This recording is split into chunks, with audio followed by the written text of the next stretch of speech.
Testing sound.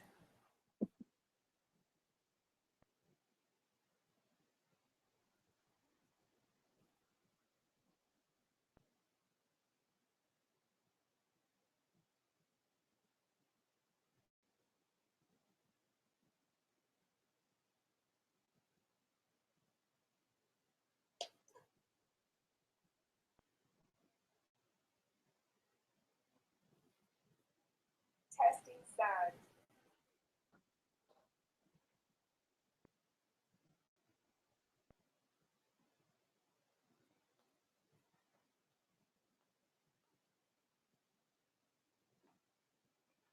Yay!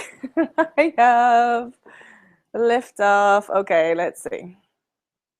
I was really starting to think I was going crazy there.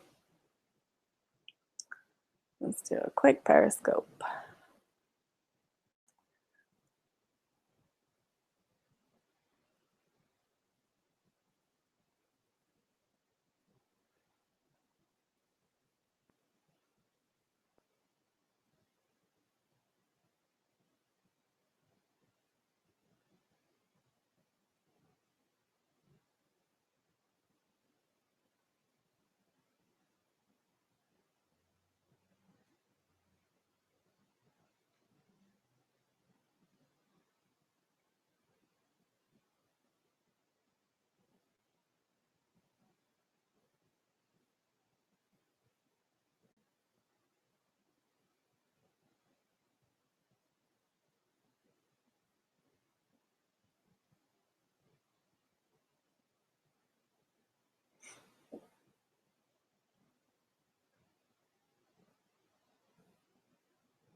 Hello, hello, hello. Let's share this on Twitter. Tell everybody I'm here.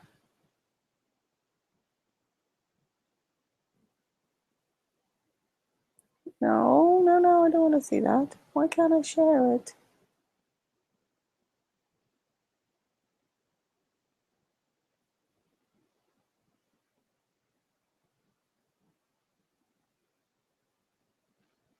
Ah.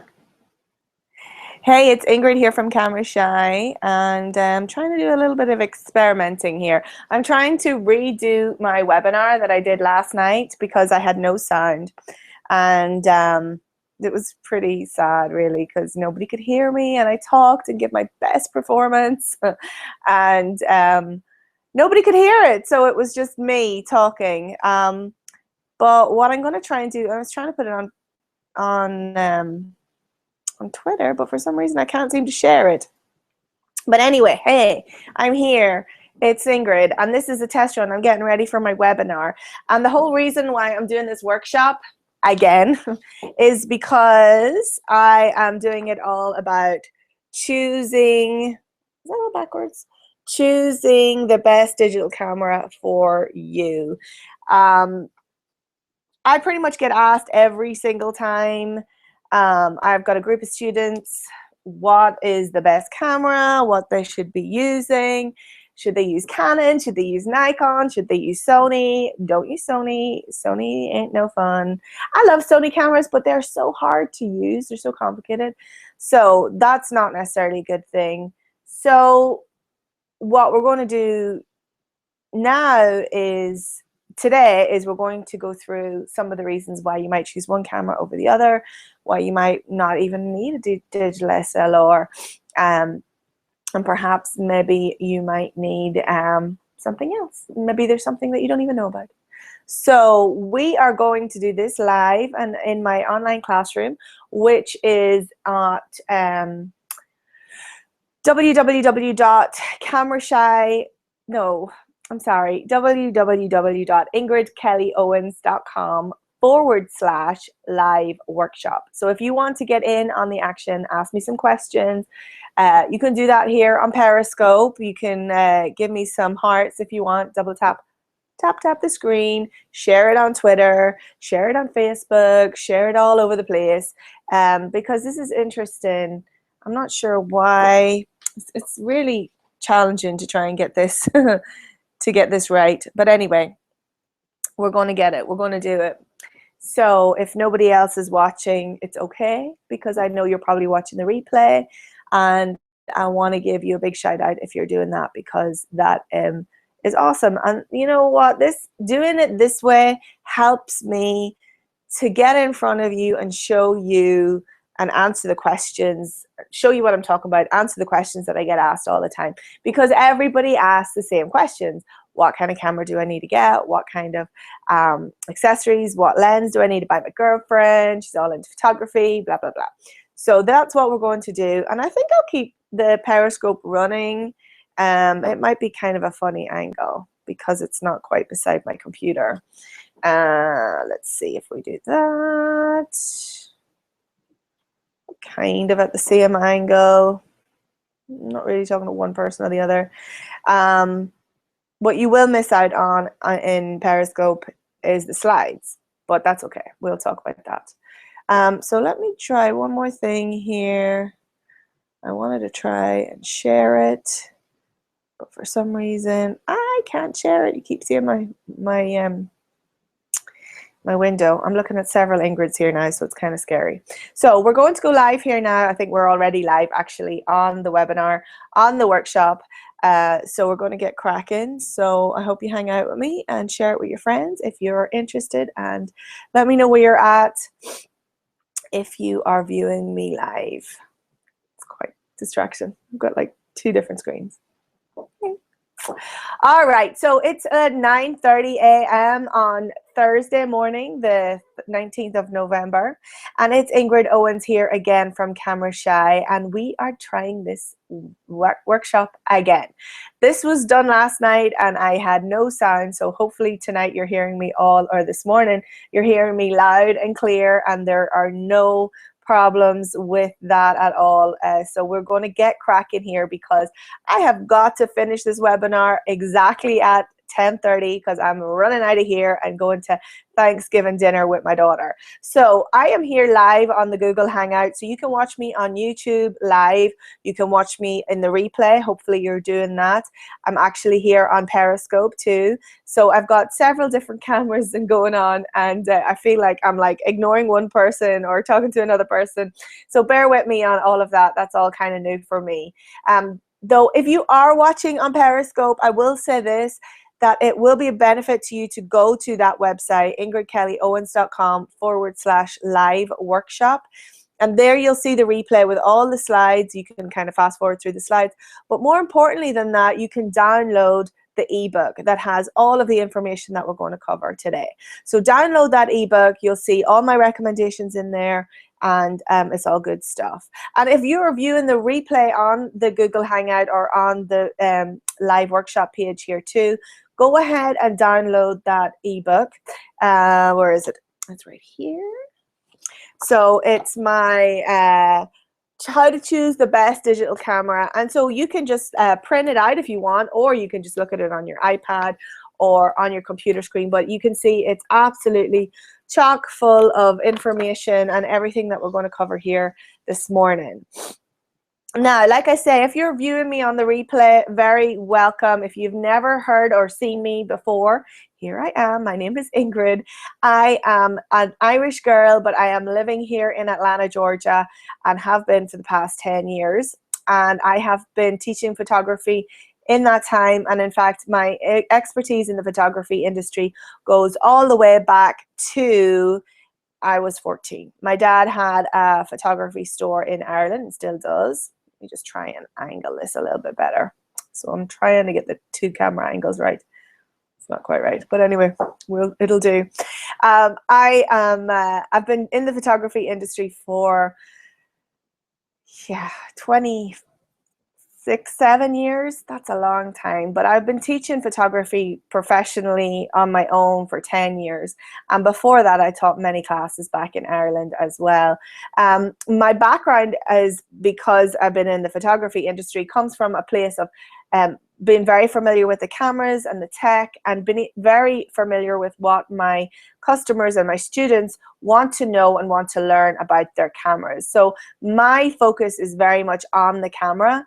And when I was in the store and working, I used to really my whole thing was to really get to know the person and what kind of photography they like to take, and therefore match them up with the right camera. It was kind of like a matchmaking service for cameras and people, because in my belief, there's really no point in you using a big compact or a big cumbersome DSLR, like I have mine right here, a big DSLR that's, they're sizable, they're heavy, get your weights in, if you're really not interested in using it in a manual way, because you can pretty much get the same results if you're just using automatic on your little point and shoot camera, or indeed automatic on your phone, right? Let's be real. I'm here on Periscope and I'm on my phone, and some of the pictures or some of the quality that you can get from Periscope or on your phone are just as good.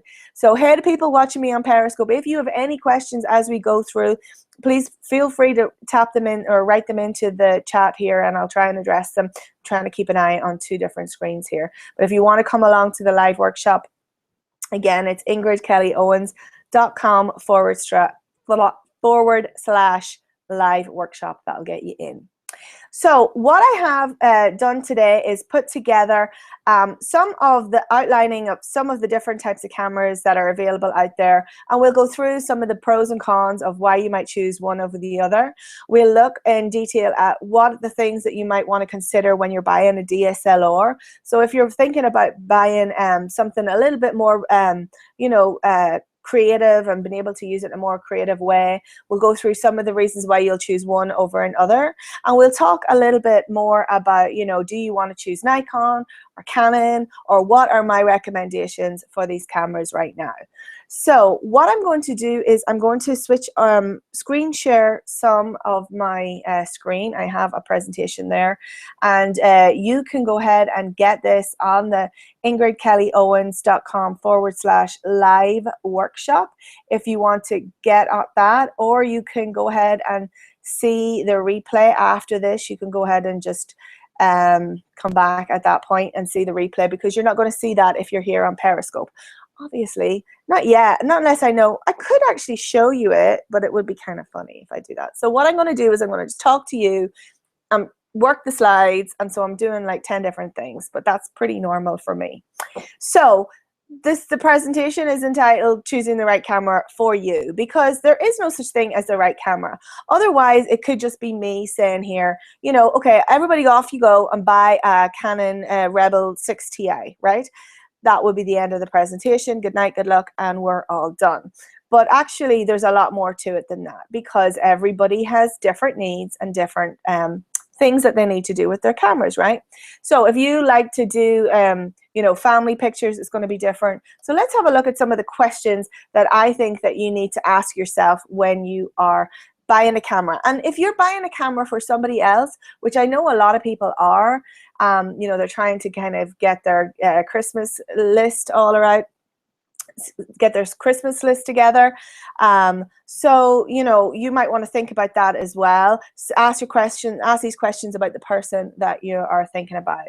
I missed your name there on Periscope when you were talking about heavy cameras. We're going to address that as well, and that is something that's really important. So one of the things that a lot of people consider themselves, hey Alice, how are you? Oh, Alice, is it Alice? Alice, my friend Alice? Hey, I was like, from Canada, right? Awesome. So yay, I haven't seen you, and I never have actually met you in person, so it's really nice to see you here on Periscope. So if you consider yourself just a snap shooter, where you want to try and get just family photos, or you're trying to get some photos of your day-to-day life, vacations, all that sort of stuff, that's what I call a snap shooter. So you're not really interested in getting super creative with your camera. You just really want to point and shoot. Maybe you want to think about that. Is that the type of person you are? Perhaps you're trying to shoot fast-moving objects, and I have on my slides here that I include in that my 2-year-old, well, as she was a 2-year-old and a 4-year-old, and believe me, they only get faster as they get older. So fast-moving subjects like sports or anything like that, that's going to be something that you need to consider when you're buying a camera, because there are some that are better than others when you're buying a camera. Some are, you know, notoriously slow, and it can be challenging with your you know, with your phone to try and even get that. So you really want to be able to address that, and that's going to have an impact on the type of camera that you choose as well. Perhaps you love to travel, and even by travel, like I love to travel. I don't get to travel as much as I used to, but I do love to, you know, move around with my camera. And I also have you know, a whole other things. When you have kids, you have bags. If you're small kids, you have diaper bags, and when you're big kids, you have like activity stuff. There's always a whole bunch of stuff oops. There's always a whole bunch of stuff to have to capture or have to take with you. So you don't want to have to be lumbered down. So one of the things that we are going to look at is some of the cameras that might be more lightweight and easier to hold and easier to carry. And that can be a big option. And perhaps you love to do nature photography or the outdoors.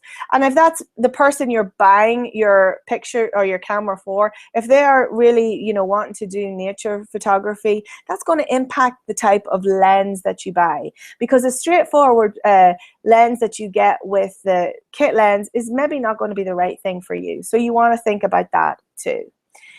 So all these answers to all these questions are going to help you make this decision. And again, I go through these in more detail in the ebook, so feel free to download and share that.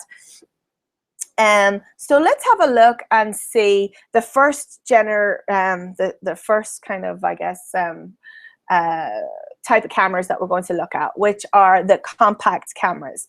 Now, compact cameras aren't around as much as they used to be. I mean, before we had our iPhone in our pocket or the Androids, all these mobile devices, we were more familiar with compact cameras, and everybody had one. But now, not so much, because our phones do a lot of that for us. But there is still a case for buying a compact, because not everybody wants their phone to be their camera, and you can still do an awful lot with a compact camera. So the pros of a compact camera really mainly is that they're easy to use, right? They're small, you can put them in your pocket or your purse, and they're fairly cheap. So like if you take your compact onto the beach and it gets sand in it and stops working, it's a little less stressful than trying to have to replace your phone, right? You've got a you know, $100 camera that can sometimes be, you know, taken into the water or whatever, whereas your phone, you know, it's a bit of a problem if that gets messed up.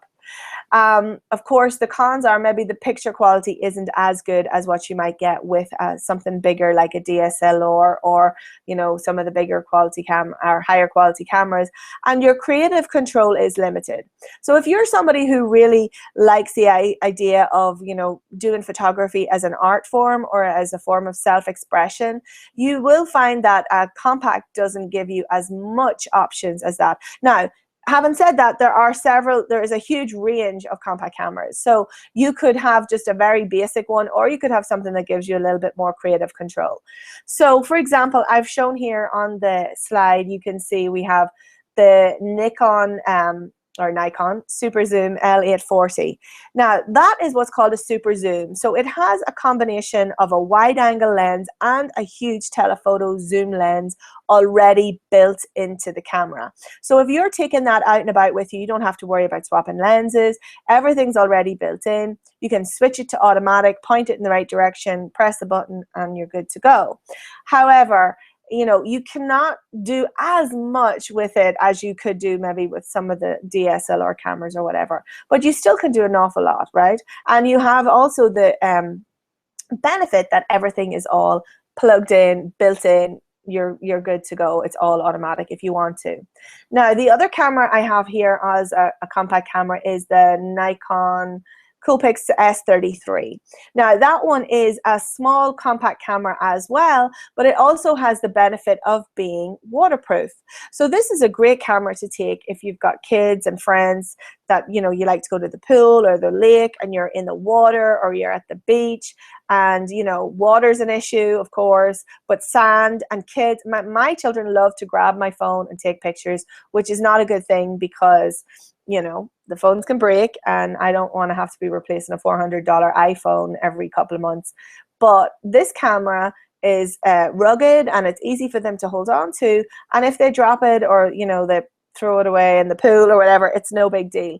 And that is, you know, a good thing, because we want to get the children taking their pictures and getting their point of view as well. So I don't want to have to be worried about handing them a camera.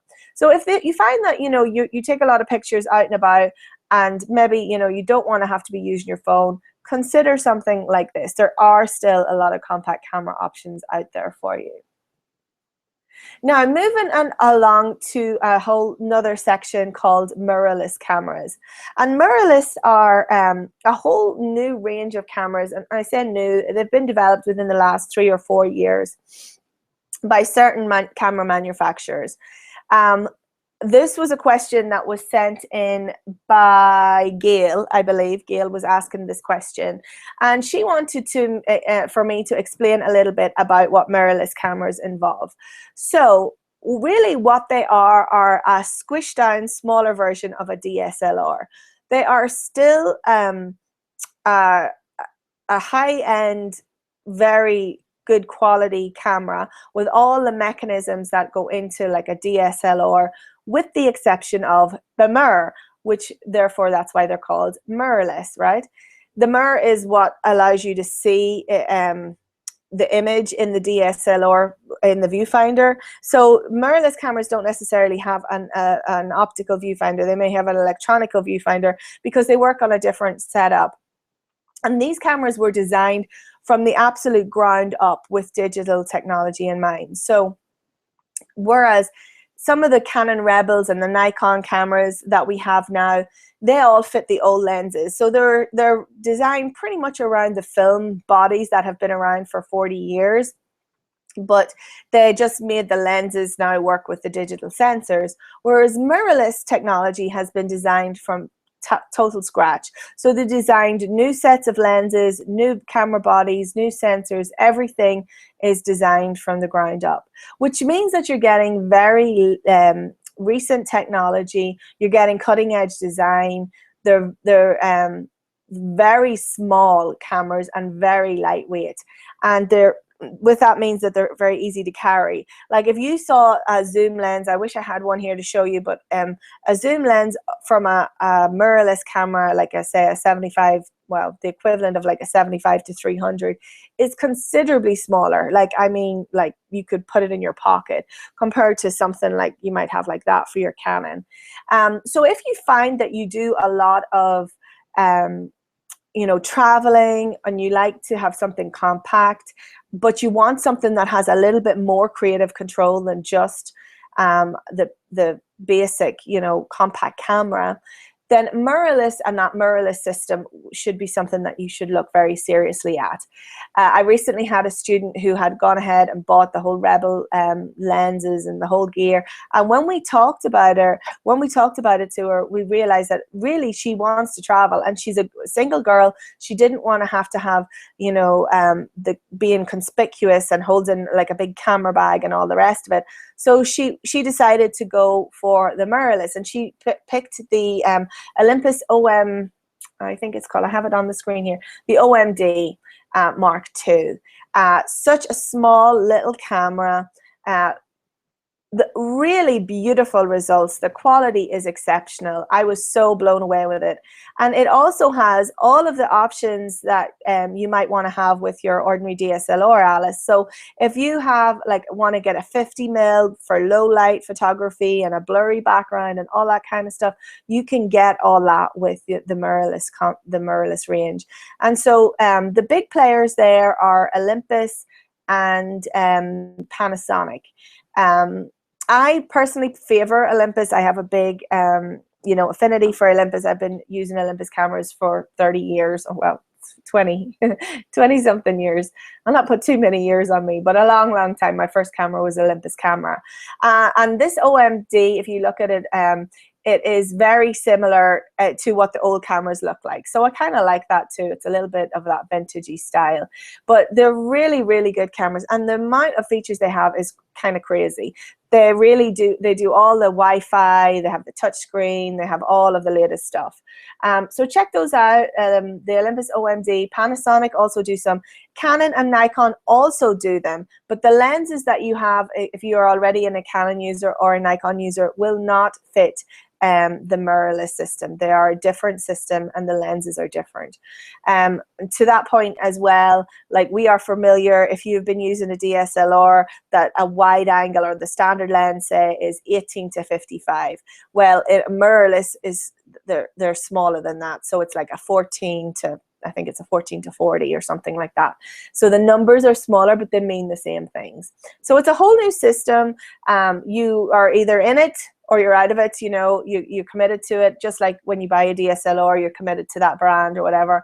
If you're committed to if you're into the mirrorless system, you're into those lenses and flash guns and all that kind of stuff.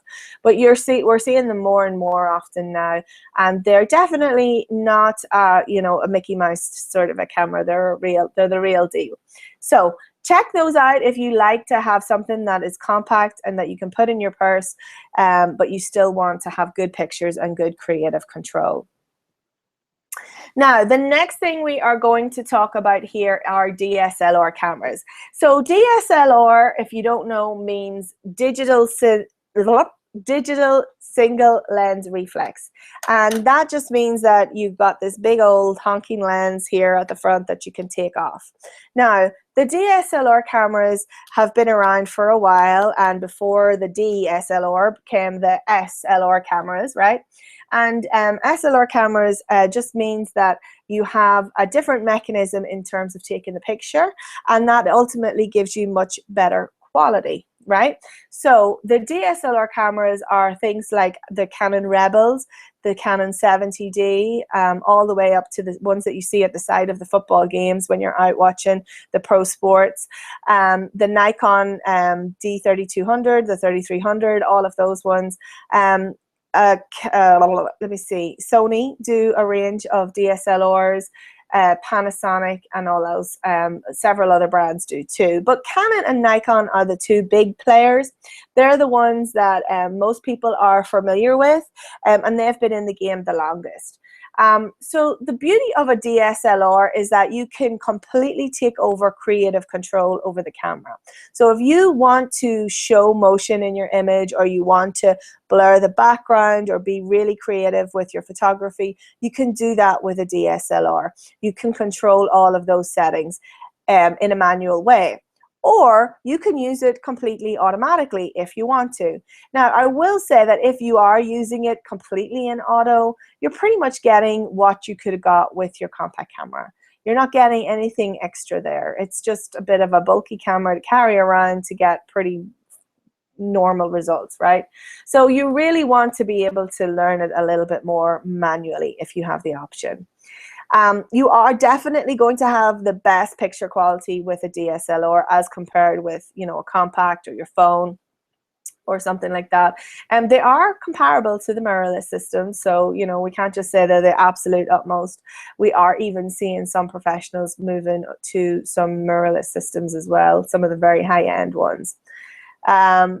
But Alice, I'm sure you take some good pictures. You just need to learn how to do it properly. Maybe we should do a webinar on that together sometime.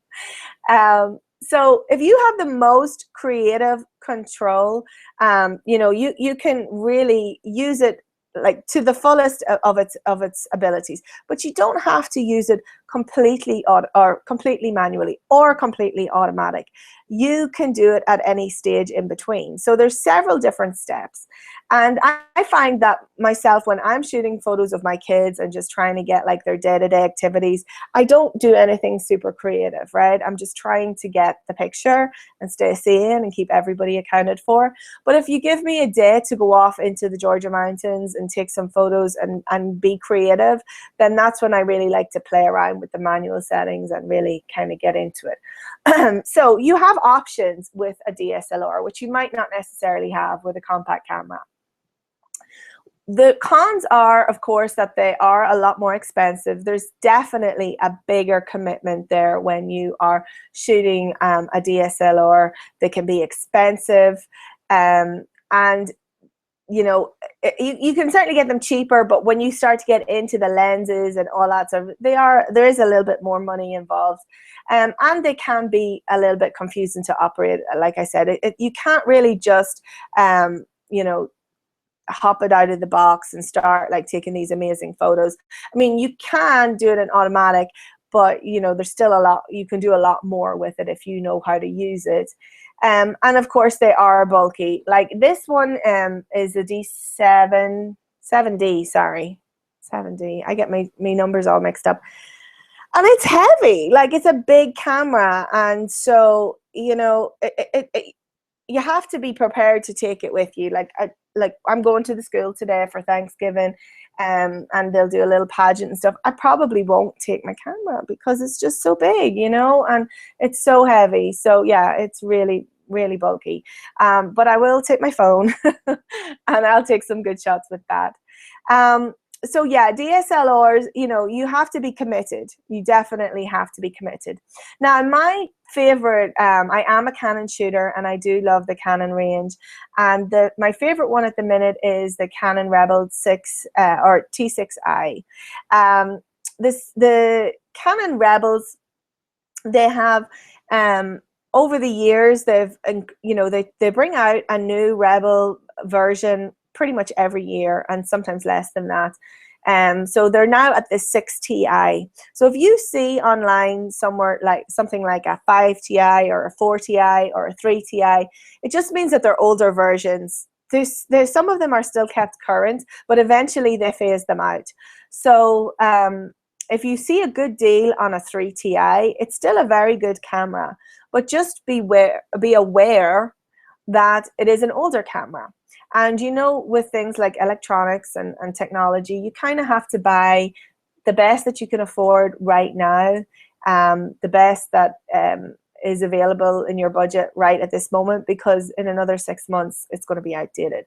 So if you're somebody that worries about that sort of thing, you know, go ahead and invest in, if you're going to get a Rebel, the 6Ti is great. There is a lower model than that. It's, I think, yeah, the SL1, and that's about $500, and that's a good entry-level camera if you're not interested in getting too, you know, particular with manual and settings and stuff like that. But you can't go wrong with any of the Rebels.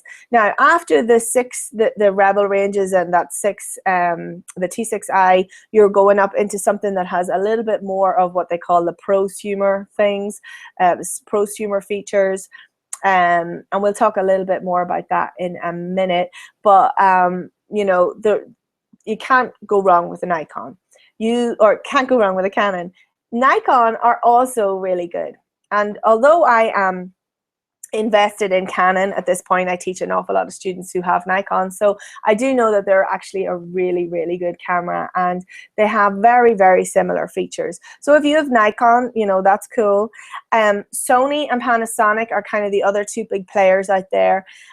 Personally, I am not a fan of the Sony cameras, only because the quality is very good, but the functions and the settings are a little bit more complicated to use, and they're definitely I believe that Sony come at it from an electronics point of view rather than a camera point of view. So their menus and the way that you use the camera isn't as intuitive to a photographer's brain. At least that's how I put it. It's not as intuitive as you know, some of the other cameras, some of the Canon and the Nikon, because they've been doing photography for a very long time. So yeah, whichever you decide to go for, you know, you know, be happy with your decision. So the big question is, I get asked a lot is, again, which is better, Canon or Nikon? And again, like I said, you know, there's really no answer to that. It depends on what one you have. I'm always going to say Canon's great, because I have I have a lot of familiarity with that brand. Ooh, for some reason, I'm moving all over to the side here on Periscope. I have a lot of familiarity with that brand. I know that I have all the lenses. But here's how you should approach that, deciding what you should get. You know, because these two brands are essentially competing head to head. Do you know somebody already who has a Nikon or a Canon or something else? Do you know somebody who's already invested in the system? And if you do, you know, that can be a big reason to sway you one way or the other. Like, I teach a lot of students who will come to my classes with their friends. And if they have the same camera, it's really good for them because they can learn together. They can, you know, practice together. They can ask each other the same questions. Where is this button? I can't figure this one out. You know, they can swap and change lenses. They can try each other's lenses out before they buy and invest themselves, or just continue to borrow, depending on what type of a friend you are. So that's going to be a big factor, okay? Alice says that her mom has a Nikon and her husband has a Canon, and you have a Canon, so you have the best of both worlds, really. But you see that the quality is very good, and with both, and it's really just a matter of what you're used to. Like, one of the things, like say, very simple, if you're taking off a Canon lens, the Canon lenses turn anti-clockwise to take them off. The Nikon lenses turn clockwise to take them off. So simple things like that I have been doing for, you know, years and years. I can take off a lens and stuff and change lenses in my sleep, of course. But if I'm doing that on a Nikon, I have to stop and think, you know, what is it? So very rarely I see people change between brands because it becomes habitual what you're doing.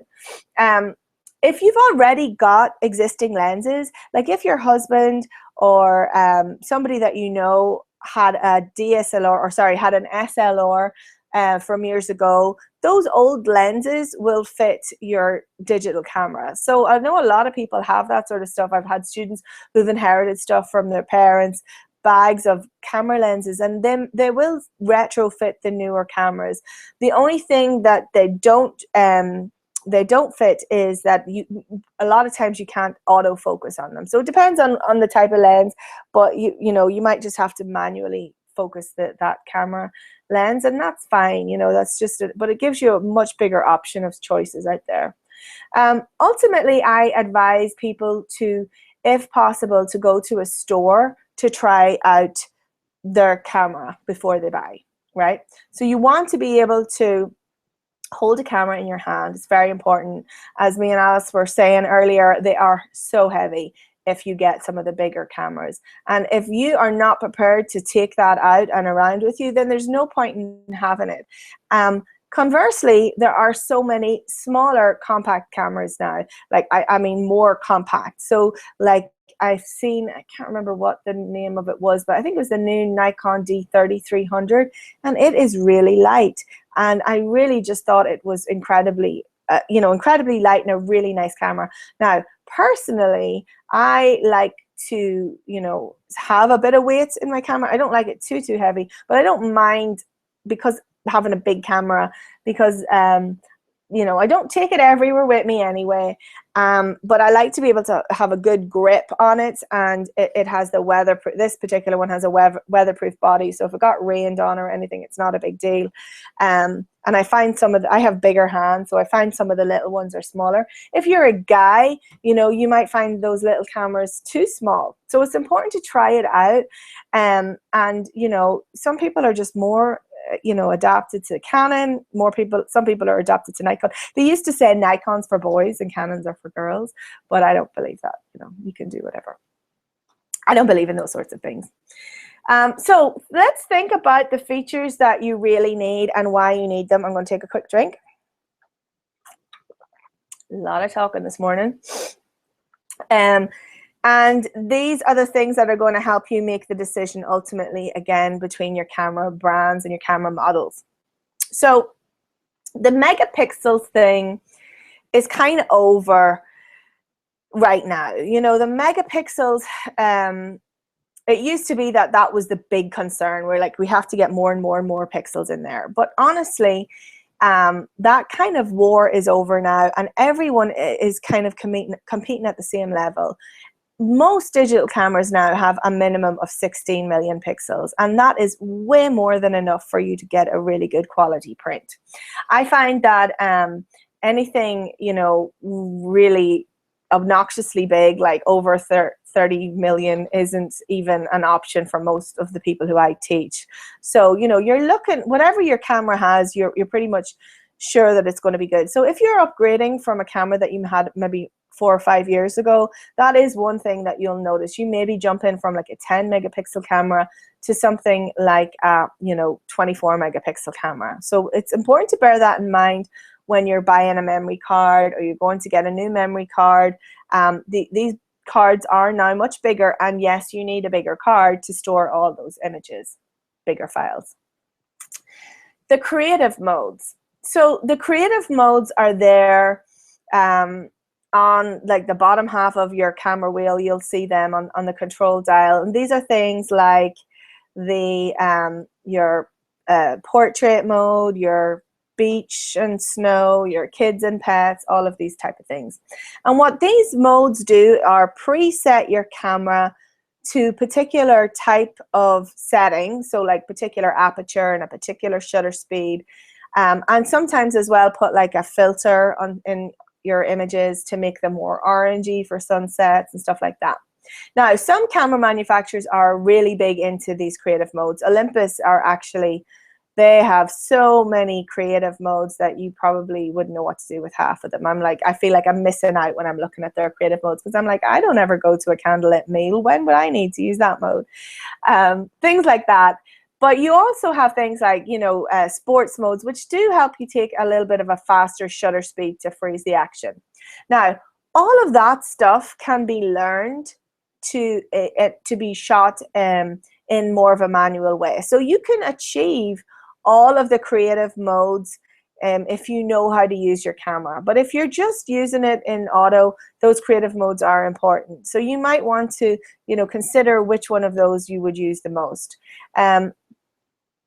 I will say you will see a lot of modes on there that say macro, and macro is for flower photography or close-up photography, really for close-up photography, things that you're trying to get, things that are very small, enlarged, big. And the reality is you can't take a macro photo unless you have a macro lens on there. So that is something to bear in mind. You think you're taking macro, but you're not until you've got a macro lens. So there may be other things that you need to utilize those creative modes properly. Another thing that you might want to think about is Wi-Fi. Now, Wi-Fi is becoming a standard on more of the recent models, and it is a big feature for a lot of people. A lot of people want to have Wi-Fi. I still find that I like to transfer my images via like a card reader rather than via Wi-Fi. But Wi-Fi does give you the ability to use a lot of these apps that are out now with the cameras, so that you can use the app as a remote control, so that you can pretty much see what's going on in your camera viewfinder using your phone, which is pretty cool. Like you can pretty much, you know, have it in all sorts of funny places and do cool things with it like that. And just to be able to have your camera talk to your phone can help as well, because maybe you want to put those pictures quickly onto Facebook or social media or as a text, and it just saves you from doing random things like emailing yourself photos from your computer and all that. So if you can get those two things to talk, that makes a difference. If you find yourself using or thinking you need to use that could be a feature that might sway a deal for you one way or the other. Touch screens are a big deal right now as well. I'm personally not a fan of a touch screen. I don't like to touch the screen that you're going to be using to take your pictures with, but it is an option for some people. They like it. People are used to touch screens now, and more than the touch screen as well is the vari-angle screen, which are the screens that kind of flip out and that you can turn them around and close them back in. Those are nice from a protective point of view, that your screen's protected, and it just allows you to use the camera in different ways as well. Now, I've said in this slide as well, one wheel or two. And that is a big deciding factor in a DSLR. If you're choosing a DSLR, you're deciding between the entry-level Rebel ranges, or if you're going to want to go a little bit higher up into some of the kind of prosumer ones. What I mean by that is, if you're using your camera to shoot in manual, you want to have control over the shutter speed and the aperture. Now, this is a Canon, like I said, the 7D. And if I want to change my shutter speed here, I have a control wheel right here at the front, okay? If you've got a higher level Nikon, you'll have a control wheel here right at the front here too.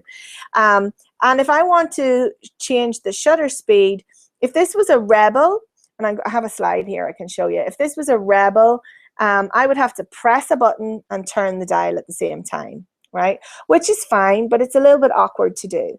But on the higher end cameras, you have a separate wheel on the back here. I don't know if you can see that. You have a separate wheel on the back to change your shutter speed. And this dial on the back does a lot of other things as well and changes a lot of settings.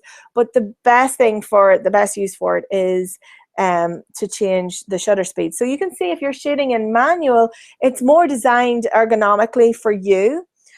And you'll see that in the 70, the 60, the 70, the 70D, I believe, has that in the Canon. And again, the D, I can't even remember what we're at in the Nikons. Is it the D, yeah, the D7200 and up from that. They all have two wheels. So if you're thinking that you want to use your camera in more of a manual way, that can really be the game changer. If you feel like you've outgrown your entry-level DSLR and you're trying to upgrade, that can maybe push you up to the next level, having those two different dials. And that's not something that you see a lot, you know, when people are talking about it, but I think it can be a game changer. So you can still do it in Rebels and the entry-level Nikon DSLRs. You can still shoot in manual. But you have to be able to, you know, do it easier on the 7D and those ones up. Thank you so much, Alice, for being part of the Periscope. I will talk to you later and maybe see you on the replay.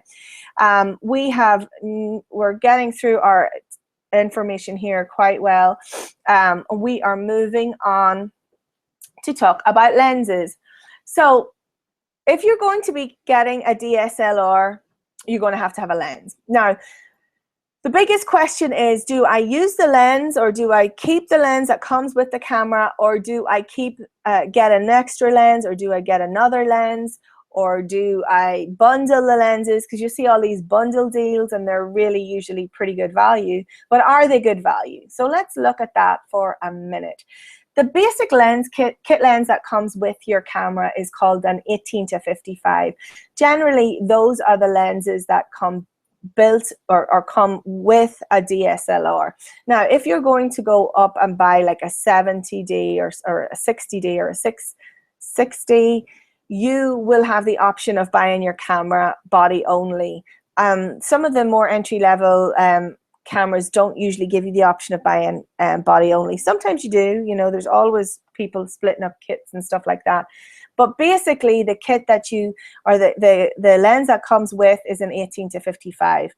And the other numbers there are, it's f3.5 to 5.6. That means that the aperture, or the maximum aperture that it can open to, is somewhere between 3.5 and 5.6, depending on where the zoom is at. So it's a range of maximum apertures. Now, what does that mean? If you don't shoot photography in manual, you probably have no idea what I've just said, and that's okay. What it has got to do with is the ability for the camera to let in light. So if it doesn't open up past 5.6, in the grand scheme of things, it's not letting a lot of light in. So it's a great camera for everyday use, for outside, you know, if you're going to be using it with flash, not a big problem. But if you're trying to do low light photography without having to rely on slowing down the shutter speed, which is ultimately what your camera will do when you're trying to let in more light. If you can't let it in through the lens, it has to slow down the shutter speed. it's going to result in shaky shots. So you don't necessarily want this one if you're going to be shooting a lot of low light or indoor photography. And that's why you'll see people recommending the 50mm f1.8. It's called sometimes the Nifty 50. I have several articles about it on my blog. And the 50 is a great little lens for low light. It will allow you to take portrait shots, give you a nice blurry background, have a lot of what they call bokeh, but you don't want to over rely on the 50. So if you were to just get the body and the 50, you would find that your lens, your ability to take wide angle shots and zoom and play around with the camera is severely limited, because a 50mm is just that. It means it's like a portrait lens, so it's pretty tight when you're trying to take a picture. If you're trying to take more than one person in a shot with a 50mm lens, it can kind of not be great, you know, so it's tricky to do. So you do need to have an 18 to 55 or some version of that. A good option can be the 18 to 135. And that is also can be kitted and bundled with your lens several times. But that has the 18, which is the wide angle, and 35, which is a bigger zoom. And generally, they have a slightly bigger maximum aperture than the 18 to 55. Not always, sometimes. Now, you'll pay a lot more for something that can work in lower light. You know, that's just, the basic ones are generally, you know, about the same, but they are a higher quality lens. So you're getting a bit of a better deal if you can get an 18 to 135. Plus it has the option, or it has the ability to have a bit of a zoom in there as well, because that 18 to 55 kit lens is only about the equivalent of a 3x optical zoom. And that's pretty small when you compare it to, say, something like the super zoom that we were looking at earlier, that is something like 62x optical zoom. So an 18 to 135 is going to give you a much bigger zoom. It's considered an all-in-one lens, a walk-around lens, something that you don't have to switch out and travel. You know, you don't have to switch around and play with. You can just go ahead and use it for one lens. That's all you need, right? You don't need to switch. Now, if your budget is an issue, you also have the option of getting additional lenses at a later time. You can get a lens at any point, and that's the beauty of a DSLR camera, right? And a lot of times you'll see them bundled. So you'll see like an 18 to 55mm lens plus a 55 to 250 or a 75 to 300. And either of those options are fine, and they're great if you do a lot of sports, a lot of wildlife, a lot of, you know, portraits where the people are not right up beside you. So, you know, there's a lot of different options out there. But one of the questions that I was asked by, I believe it was Donna, and she wanted something that would do a little bit of both. And a lot of people want to have that. So my recommendation would be the 18 for the wide angle and the 18 to 135. So it's going to give you the wide angle and the zoom all together. Now, if you wanted a wide angle on its own, you can go even wider than 18. So you could go like a standard 14mm. You start to get into big money when you start looking at wide angle lenses that are prime lenses. Basically, any lens that doesn't zoom is considered a prime lens, and they are generally better quality, but with that becomes more expensive. So think about that when you're buying a lens. The most important thing is you've got your focal length covered that you want, but also don't forget to consider the f-stop. And so the bigger that f-stop number, or sorry, I'll say it reverse because it's easier, the smaller the f number. So if you're looking at f1.8, the more light that's going to bring in, so the better the lens.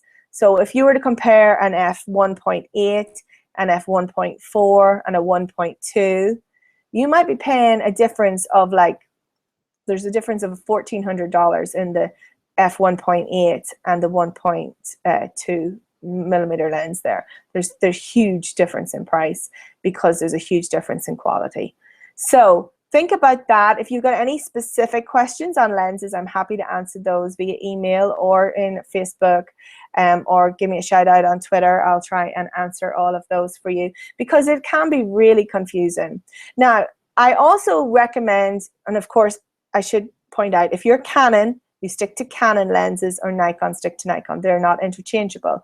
But there are some brands that do cover lenses for Canon and do cover lenses for Nikon. And primarily they are Tamron and Sigma.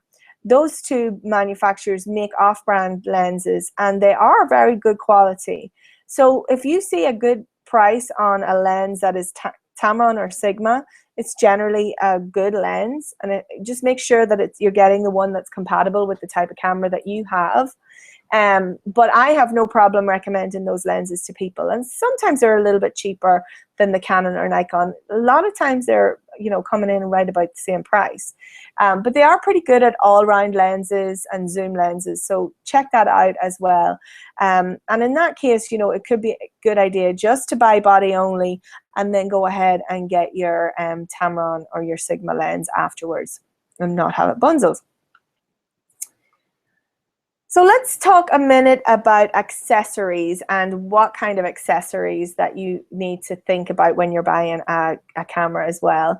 Now, you do need to have, of course, a place to have your pictures on, which is the memory card. A memory card now, as we talked about earlier, the size of them have come, you know, increased hugely. So we still have a lot of, you know, old memory cards that fit your camera, but the capacities have increased because the size of the cameras, the pictures, the resolution has increased. But also remember that cards can get old, and they're slow, and so you might need to get a faster memory card. This is a mistake that I made myself because I upgraded my camera and I didn't think about really upgrading the memory card, because I'm like, yeah, I've got loads of compact flash cards, I'll just keep the one that I have. But actually I needed to have something that had a little bit faster buffer time so that it would save the information a little bit faster, and the older cards weren't able to keep up. So a good recommendation are the SanDisk cards and the Extreme cards. I find are the best. You'll find different variations of those, but you really do pay for what you get. Or get what you pay for, I guess is the way to say that. Of course, you need to get the lenses. So, you know, it's perfectly okay to start out with your basic kit lens, but think about lenses that you might want to get after that. And if you're buying it for somebody else, it could be something like a macro lens, or you know, a specialty lens. If they like to do like wide landscapes, you might want to get them a wide angle lens. So think about that as well. Those are things that, you know, you have to factor in on your budget. You'll also, of course, need a bag or a case. Now, they don't have to be the brown or black canvas things of old. I have a blog post up doing a review of my camera case, which is here. This is the Joe Totes. I can't really get back far enough to show you on Facebook. Or sorry, on Facebook. What am I talking about? Let me go back here and show the people on the Google Hangout. Yes, I'm still here. So we have, this is my Joe Totes bag. So this is my little camera bag. So you can see it looks just like a purse, but inside it's nice and you can see that it's all padded, and it's got all the different settings. Oops. It's got all the different sections in here for cameras and stuff like that. So if you're thinking about buying a camera bag for somebody as a present for Christmas, think about doing something like that.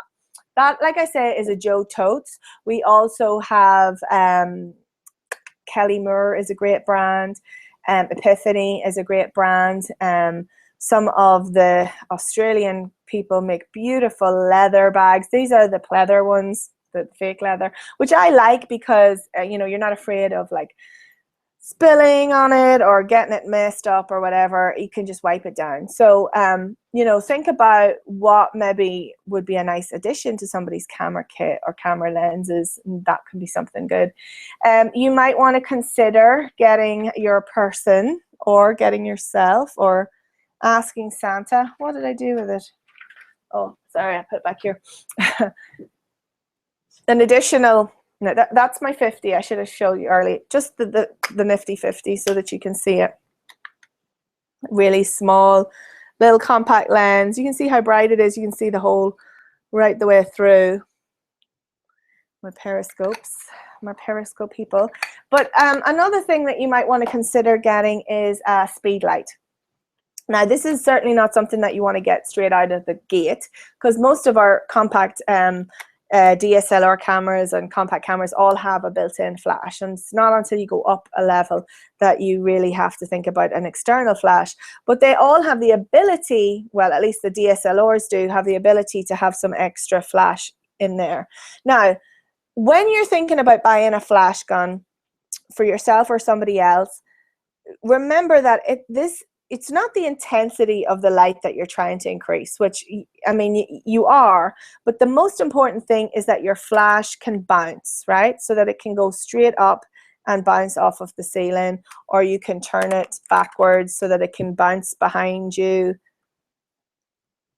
Yes, behind, like that. And so you're using it, like you can modify and change the light. If you just have, and some of the lower end ones are just like this, and you can't like actually angle them or do anything to it, and that's really not much advantage to you. So think about that when you are thinking about flash guns and something else that you might want to buy. Now let me go back here and share my screen with you again. Sure.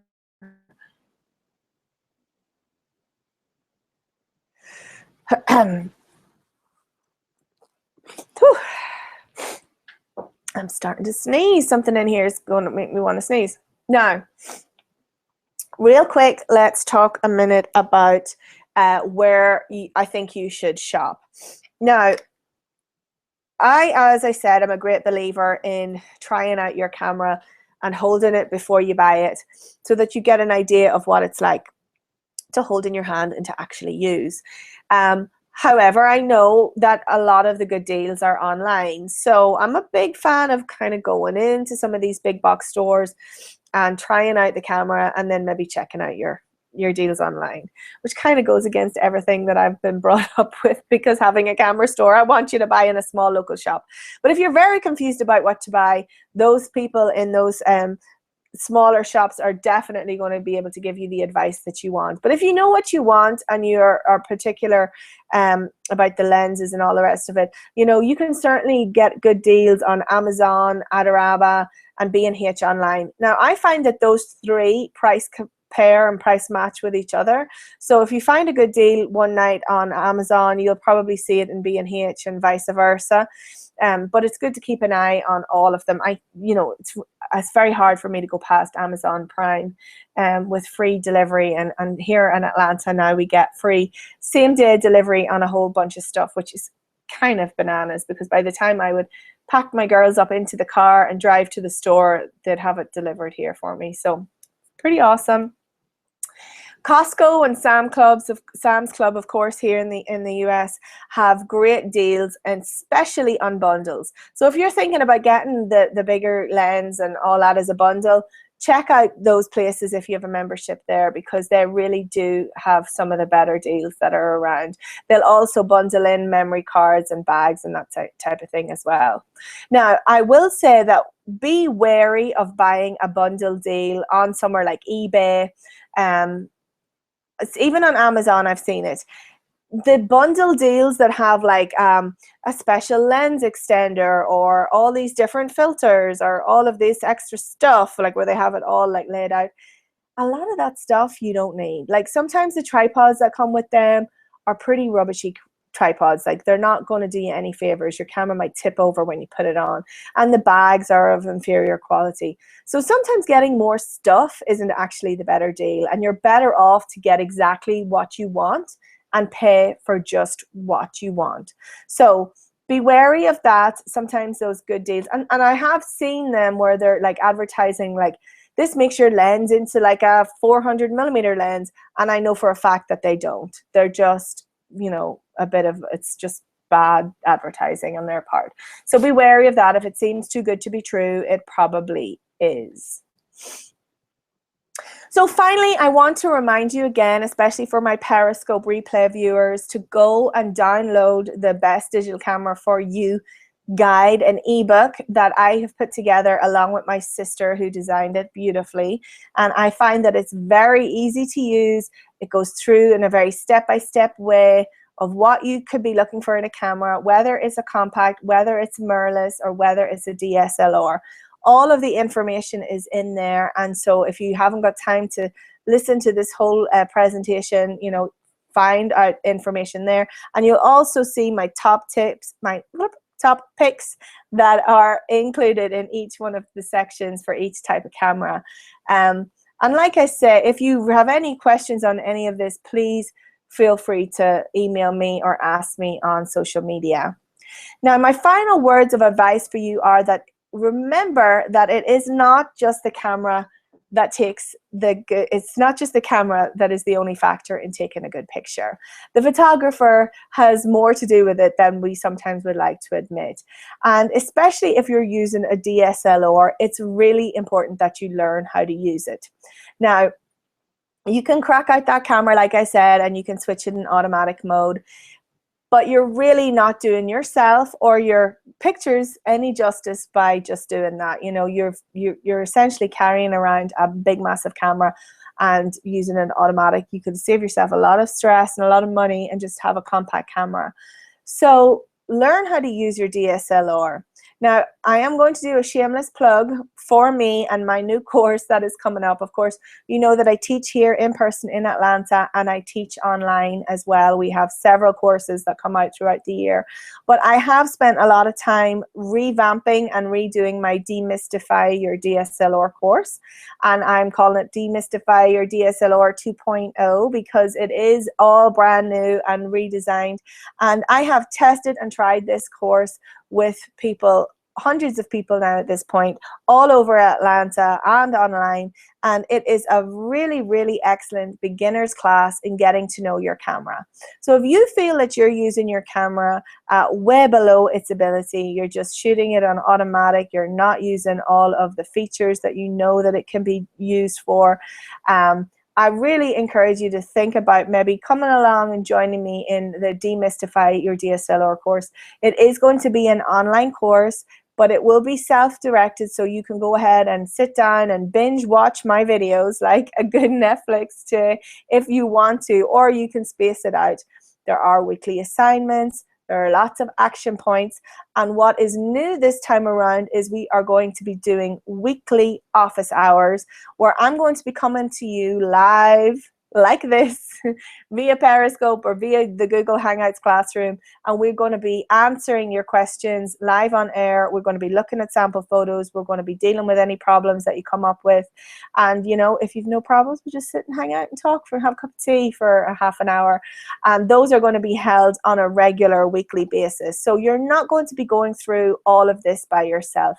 The last thing I would want you to do is to have to take out your brand new camera and take out your camera manual and try and figure out how to use it. It is not going to work. It's going to be the most boring thing you've ever done in your life.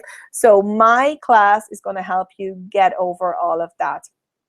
I teach in a very relaxed and easy to understand way, and like I said, I've been doing it a long time.